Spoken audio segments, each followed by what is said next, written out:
گل سلام. یه پستی ما قبلا گذاشته بودیم کاشی ما داریم 30 در 90 داریم کار میکنیم، اون 30 در 60 بود. دوست عزیز به جلو این نگاه ما این یه روش دیگه جدید. این نگاه دو ردیفی معجزه. این یک دونه اول گذاشتیم، ما یه پشتکاری گذاشتیم چسب کردیم، بعد یکی دوم به این حالت میتونی بذاری، یکی دومشو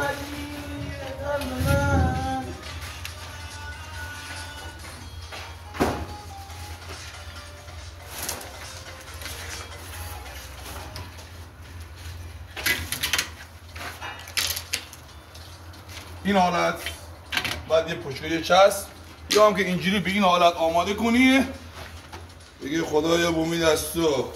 این حرکت پدر شاگرد در میاد، خیلی سرعت زودتر میشه.